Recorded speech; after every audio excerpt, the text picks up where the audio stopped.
एक बार फिर पीताम्बरा परिवार में मैं आचार्य महेश शर्मा सभी साधकों का हार्दिक अभिनंदन करता हूँ। मैं आशा करता हूँ कि आप अपने परिवार सहित श्री कृष्ण की कृपा से कुशलपूर्वक होंगे। साधकों,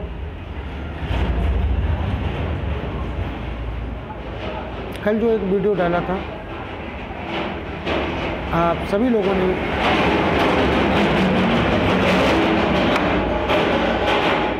उसे सहारा और पसंद किया, इसके लिए आप सभी का धन्यवाद।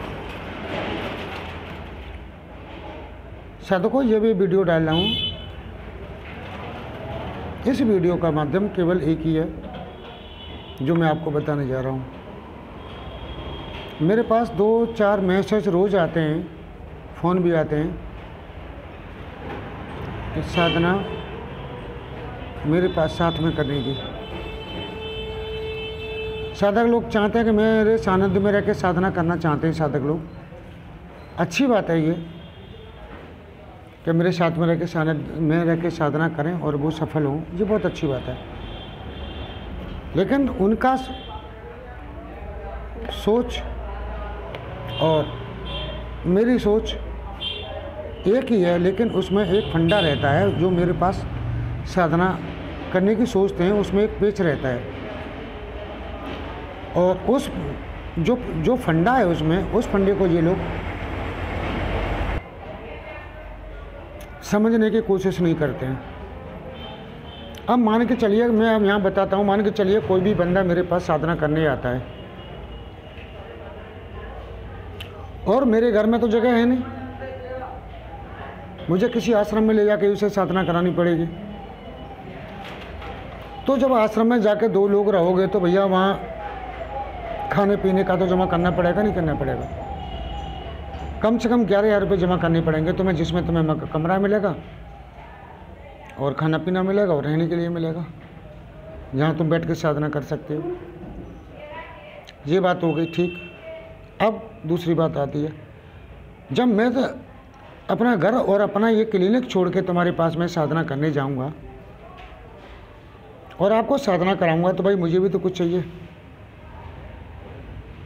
भाई मुझे बताओ, इस दुनिया में कौन सा ऐसा बंदा है, कौन सा ऐसा आदमी है जो अपने चलते हुए काम को छोड़ के इस तरह भागता फिर रहा हो? है कोई आदमी ऐसा? अगर कोई एक बंदा ऐसा हो तो चलो मुझे बता दो उसके बारे में। तो मुझे साधना साथ में, मेरे साथ साधना करने में जब साधक ले जाएगा तो मुझे भी भाई 51,000 रुपये चाहिए।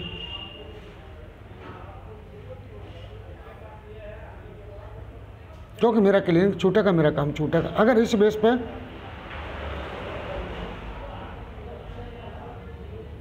कोई साधना मेरे साथ करना चाहे तो वो कर सकता है। पिछली बार मैंने होली से पहले 2 साधकों को, एक यादव जी थे और एक उज्जैन के से एक और लड़का था, जिनको अपने साथ ले गया था मैं।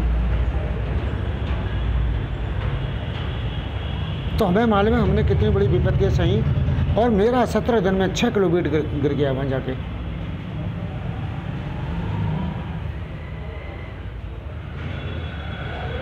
वहाँ तो लोग कह देते हैं गुरुजी हम तुम्हारा पूरा अनुदान देंगे। यादव जी ने मुझे पूरा अनुदान दिया, ऐसी बात नहीं दिया उन्होंने पूरा अनुदान। लेकिन जो आदमी आया था दूसरा, उसने मुझे क्या दिया? अब भाई मैं इतना तो फालतू हूँ नहीं कि मैं यहाँ बैठ के सभी लोगों को साधना कराता फिरूँ, यहाँ से लेके जाऊँ वृंदावन लेके जाऊँ या ब्रह्मांड घाट या किसी अन्य आश्रम में लेके बद्रीनाथ केदारनाथ लेके जाऊँ और मेरा क्लिनिक बंद रहे तो मेरे बच्चे क्या खाएंगे?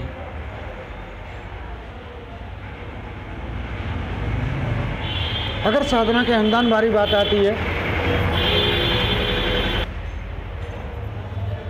तो साधना अनुदान भी साधक पूरा नहीं देता है, पूरा साधना का अनुदान पूरा नहीं देता है।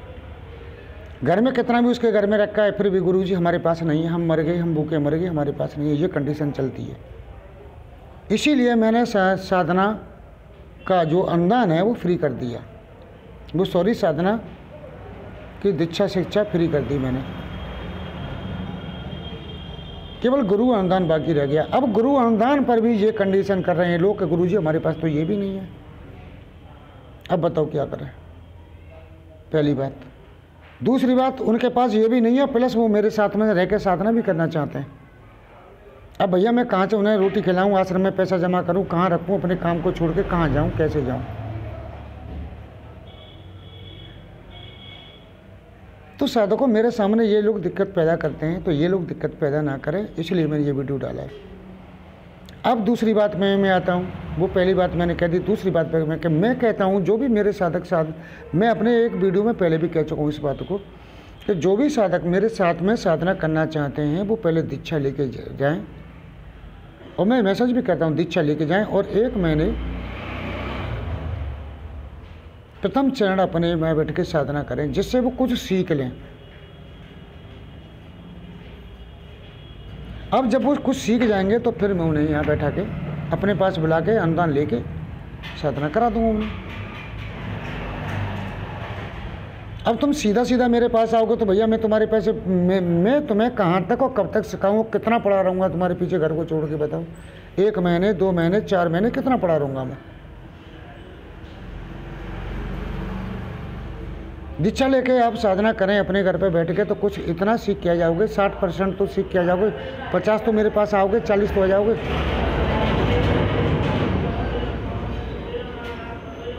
बाकी मैं देख लूँगा या तुम्हें करा दूंगा। अब तुम सीधे ही डायरेक्टली मेरे पास आओ तो मैं तुम्हें कब तक सिखाऊंगा, क्या सिखाऊंगा, कब तक सिखाऊंगा, बताओ तुम बताओ। और कब तक पढ़ा रहूँगा तुम्हें लेके मैं कहीं दूसरी जगह पे, अपने घर को छोड़ के, परिवार को छोड़ के कब तक पढ़ा रहूँगा? मैं पीले कपड़ा पहन के, मैं कोई ऐसा बाबा जी तो हूँ नहीं कि पीले कपड़ा पहन के कहीं जंगल में पड़ा हूँ, भीख मांग के रोटी खा ली, भिक्षाटन कर लिया, तुमको भी खिला दिया अपने को, तो ऐसा तो होने वाला नहीं है।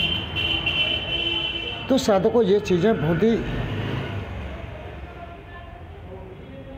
कष्ट चीज़ें जिनसे मेरा मन हाथ होता है, और मैं बार बार सभी से कहता हूँ, उसके बाद भी समझ में नहीं आती है साधकों को। तुम सीधे मेरे पास आ जाओगे तो मैं कितने दिन बैठा रहूँगा तुम्हारे पास? अरे तुम 15-20 दिन, 1 महीने तुम अपने यहाँ करके आओगे तो कम से कम ध्यान भी सीख जाओगे, साधना के गुण भी सीख जाओगे, मंत्रों को भी याद कर लोगे। अब सीधी मैं तुम्हारे पास बैठा लूँ 4 दिन में तो तुम्हें मंत्र याद होंगे, वो 10-15 दिन तुम ध्यान में निकाल दोगे, निकल गए कि मैं 20 दिन। अब बाकी मैं कितना पड़ा रहूँगा तुम्हारे पीछे? 20 दिन में बेकार पड़ा रहा तुम्हारे लिए? भाई मेरा काम तो जब का है कि जब तुम्हें कुछ ना हो तब मेरे पास आओ और अनुदान जमा कर दो, मैं चलता हूँ तुम्हारे साथ। मैं मना तो नहीं कर रहा हूँ, मैं तो साधकों को ये चीज़ चाहता हूँ कि साधक लोग मुझसे अधिक से अधिक जुड़ें और मेरी जो शिक्षा दीक्षा है उसका फ़ायदा उठाएँ और सफलता प्राप्त करें। अब हर चीज़ साधकों के, तुम लोगों के सोचने से ही नहीं हो जाएगी कि जो तुम अपने मन में सोचो वही चीज़ हो जाए। कोई एक नियम होता है, किसी चीज़ का एक कानून होता है, एक चीज़ के एक चरण होते हैं किसी को करने के लिए। ये थोड़ी है कि हम जो सोचें वही हमारे मन से हो जाए, ऐसा कदाचित नहीं होता है। साधकों में पहले भी कह चुका हूँ, पात्र बनना पड़ता है किसी साधना को करने के लिए। अब तुम कुछ पात्र बन के मेरे पास आओगे तो बाकी पात्र मैं बना दूंगा तुम्हें अपने पास बैठा के, यहाँ कहीं भी ले जाके। अब तुम बिल्कुल ही पात्र नहीं बन के आओगे तो मैं तुम्हारे पीछे 1 महीना थोड़ी बिगाड़ दूंगा। तुम बेशक तुमने 50,000 रुपये मुझे क्या मन अनुदान दे दिया, इसका मतलब ये थोड़ी है कि मैं तो खरीद लिया हूँ तुम लोगों किसी ने मुझे।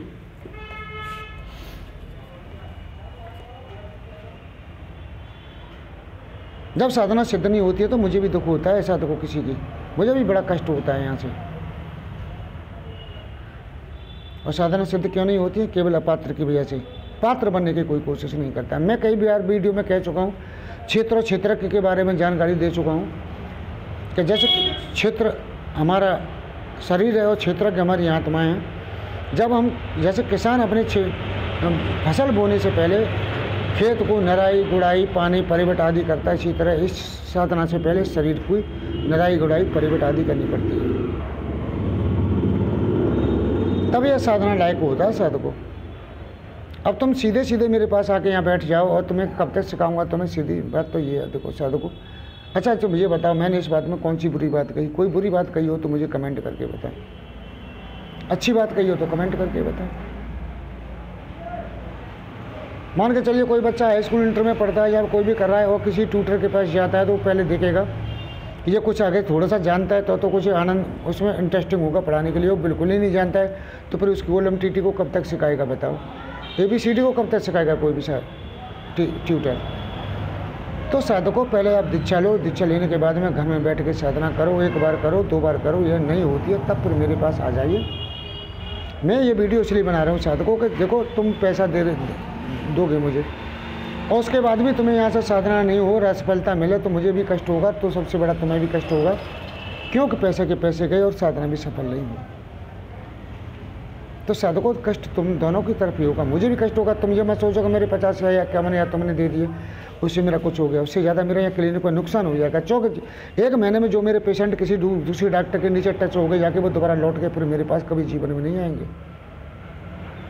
तो 1 महीने का लॉस नहीं होगा ये मेरा कम से कम 6 महीने का, 1 साल भर का लॉस चला जाएगा। जो पेशेंट मेरे वो चले जाएंगे। ग्राहक कभी लौट के नहीं आता है और ग्राहक कभी किसी का सगा नहीं होता है। ये जो दुकानदार हैं ये लोग जानते हैं इन चीज़ों को।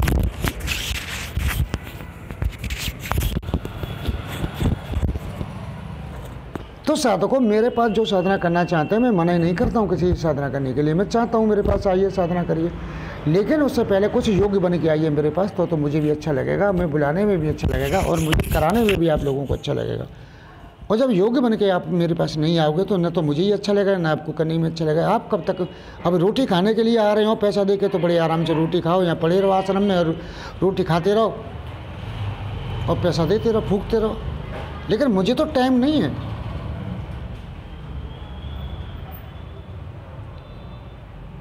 तो इस साधकों ये जो बात मैंने बताई है इस वीडियो के माध्यम से, उन साधकों के लिए ये बताइए कि वो साधक मुझसे कहते हैं कि मेरे सानिध्य में साधना करना चाहते हैं।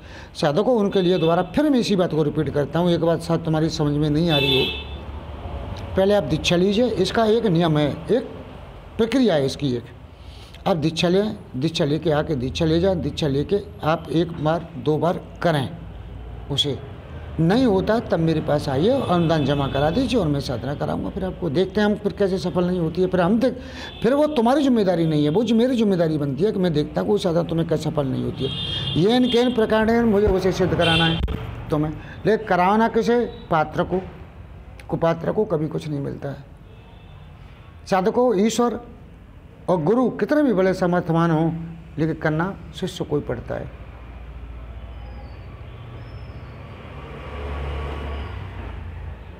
तो इस वीडियो में साधकों केवल इतना ही, बड़ा वीडियो होता जाता है तो लोग साधक देखते नहीं हैं, कहते हैं गुरुजी वीडियो बड़ा हो गया। अगले वीडियो में मैं आपको फिर मिलता हूँ आपके। जब तक के लिए श्री कृष्ण, जय श्री कृष्ण, जय श्री कृष्ण।